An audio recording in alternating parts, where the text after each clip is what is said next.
This narrative originates from my great-grandfather, currently thriving at the age of 101. He has shared this account during family gatherings for years. Hailing from the city of Yaroslava in Russia, he was born during the era of the Soviet Union. Of course, being from the USSR, he served under the Soviet Union during World War II. Afterward, he fled to the United States a few years later to escape communism. Recently, he recounted this story to me. The incident occurred shortly after the Battle of Ilikiluki, which, while not a major battle of the war, resulted in a substantial amount of Soviet and German bloodshed, as was common during those times. It was an evening my great-grandfather described as exceedingly cold, almost hellish. They found themselves in a small, undamaged house or building, one of the few unharmed which provided warmth. He and his comrades were celebrating with drinks, songs, laughter, and jokes, typical of what one might envision during a victorious celebration. At some point in the evening, two fellow soldiers entered the building, individuals my great-grandfather and his friend Sergei did not care for, due to their loud and unpleasant nature. Sergei proposed going outside for a smoke, and they agreed. Donning heavy coats, they stepped into the freezing cold air. My great-grandfather lit cigarettes for both of them as they enjoyed their smokes, reveling in the glory of their recent victory that had spanned 2 months. As they were about to return inside, they heard what sounded like a man screaming from the woods in the distance. Fearing it might be one of their comrades under attack by an angry patrol of Germans, they quickly re-entered the building, grabbing their guns. Anticipating armed Germans, they enlisted more fellow soldiers to join them in exploring the woods. My great-grandfather recounted that, as they delved deeper into the woods, an unsettling feeling of dread and fear enveloped him, intensified by the absence of screaming. To address the situation, they split into duos to search. Sergei accompanied my great-grandfather while others went in their own duos. After a brief walk through the dark and cold woodlands, they heard faint crying, indicating someone in pain. Following the sounds and spotting drops of blood in the snow, they perceived the situation as more threatening. The most chilling part, as my great-grandpa described it, occurred when they reached the source of the crying. They discovered a bizarre and disturbing scene. 2 German soldiers on the ground, one dead and one alive. The deceased had a shredded and bloodied uniform, while the living soldier cowered by a tree, muttering in German. Unnoticed initially, my great-grandfather and Sergei approached the dead soldier. The corpse was horrifically mutilated, with missing limbs, ripped-off skin from the face, and a shredded uniform that appeared scalped. The smell, indescribable but likened to chemicals, struck my great-grandfather. Sergei investigated the living soldier, who, upon noticing Sergei, jumped back in terror, shouting in German. It was then that my great-grandfather observed the torn leg and bloody chest of the living German, who screamed something like "Das Kolas." Sergei, with compassion, ended the suffering with a single shot to the head. Following this, my great-grandfather described hearing moaning-like noises, and a tall figure started running in the darkness away from them. Fearful, Sergei and my great-grandfather shot erratically in its direction, but the entity vanished. Upon returning to the village, all the men were reprimanded, but a report was sent to the High Command. Unfortunately, it was never investigated further. My great-grandfather claims this was the most terrifying experience of his life, and reminiscing about the mangled German and the mysterious figure still stresses him. I occupied the sole bedroom in the house that wasn't on the 2nd floor. My parents' residence, a high ranch, featured a split upon entry into 2 floors, one leading upstairs and the other downstairs.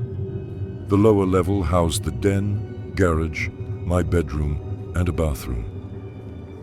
The remaining 3 bedrooms were situated upstairs. Being the eldest and only male among 2 sisters, I claimed the downstairs room due to its size and apparent coolness. Upon reaching the age of 10, my parents passed my twin bed onto my younger sister, upgrading me to a full-size bed, a welcomed improvement considering the room's ample space. By the time I turned 12, my sisters were aged 5 and 8. At this point, I gained the privilege of being home alone, but my 5-year-old sister couldn't be left alone with me. If my parents anticipated an extended absence, one of them would take both sisters with them. This arrangement occurred for about 3 consecutive nights. During this period, I found myself waking up in the middle of the night without any discernible cause, struggling to return to sleep. Despite being 12 years old, I recognized that such sleep issues were unusual. I habitually slept with a fan on next to my bed for white noise, especially during hot summer nights. One of those nights, I awoke and decided to refill my water glass. As I filled it in the bathroom adjacent to my bedroom, I thought I heard a noise from inside my room. Turning off the faucet, I listened, but the fan drowned out any other sound. Walking to the doorway of my bedroom, an unsettling feeling overcame me, prompting me to retreat to the living room and opt for the couch that night. Eventually falling asleep, I experienced another disturbance later that night. Noises from the kitchen. The glow of the fridge light and the sounds of someone rifling through it reached me. The floor plan positioned the kitchen out of my sight from the living room couch. I couldn't identify the intruder. Drowsy, I went back to sleep after hearing the fridge door close, footsteps, and a descent downstairs. The following day, my mom, while folding clothes in my room, noted a peculiar smell and urged me to address it. Ignoring her, as I couldn't detect any odor, I regretted my choice later. That night, our dad activated the air conditioning due to excessive heat. After a family movie night, as everyone prepared for bed, I played video games in my room before growing sleepy. Turning off the TV and console, I lay down to sleep. This night, without the fan and with the air conditioning, only the sound of air blowing from the ceiling vents filled the room. Once again, I awoke shortly after falling asleep, puzzled by a sound. The vent fan blew air initially, followed by silence, and then I heard someone breathing. It wasn't my own. Surveying the room, the closed closet door ruled out its source. Presuming it might be my younger sister playing a prank, I knelt down and peeked under the bed. To my horror, I discovered a large person lying underneath, eyes closed, facing me. Recoiling, I hastily exited the room, screaming for my dad. My parents rushed to my aid, and my dad physically expelled the large, dirty-looking man from our home while my mom called 911. It's likely he faced legal consequences, although being homeless could complicate the situation. This traumatic incident left lasting mental scars, making me reluctant to sleep in my room or the house. For a while, I sought refuge in the middle of my parents' bed. Eventually, my dad installed security cameras throughout the house. We discarded any open items in the fridge, unsure of what the intruder might have consumed. The fear of someone under my bed persisted for years, and we never determined how long he had been hiding there, possibly for several days. The unsettling memories of the smell, the fridge intrusion, and the recurrent nighttime disturbances haunted me, epitomizing every child's worst nightmare. This incident occurred when my fiancée, Morgan, and I had just moved into our house in a quiet little town where we still reside. The house is a modest, cute dwelling, perfect for us and potentially a couple of kids in the future. Upon our arrival, we quickly met one set of neighbors, an amiable older couple in their late 60s. However, the neighbors on the other side were quite distant, and it took us a while to get acquainted. During the initial weeks, we found ourselves in the midst of the unpacking and furnishing phase. By the second week of living in the house, exhaustion crept in as we juggled our jobs, set up the house, and unloaded boxes. On one particular evening, Morgan was in the kitchen cooking pasta, and I sat at the table, engaged in conversation with her while simultaneously shopping for area rugs on my laptop. Feeling the stuffiness in the house, I decided to slide open the back door. As I approached the back door, I glanced into the backyard and noticed someone sitting in one of the chairs. The individual appeared hunched over with their head down. I was genuinely startled, almost to the point of being terrified. Whispering Morgan's name, I cautioned her not to scream, but informed her about the man in the yard. She walked over to look outside, gasping, and instinctively hid behind me. Unsure of whether to confront the situation, I hesitated, considering my own size and the potential threat. Morgan suggested that I knock on the glass and tell the man to leave, but fear held me back. Despite the vast backyard, the patio right outside the backyard door with leftover furniture felt intimidating. The yard lights were off, and we saw the man through the interior lights shining through the glass door, indicating he was aware of our presence. Summoning courage, I decided to knock on the glass and assertively told him to leave our property.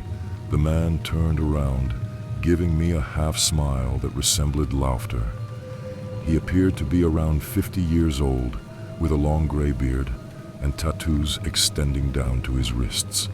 I made sure the door was locked as he walked up to the glass, shifting his gaze to Morgan. His unsettling behavior escalated as he licked his lips and uttered vile remarks. Frustrated and concerned, I yelled that I was calling the police. Closing the sliding blind to distance ourselves, I dialed 911, ensuring the operator heard the man's disturbing comments. I stayed on the line until the police arrived. After searching the backyard, the police took a report, and we believed the ordeal was over.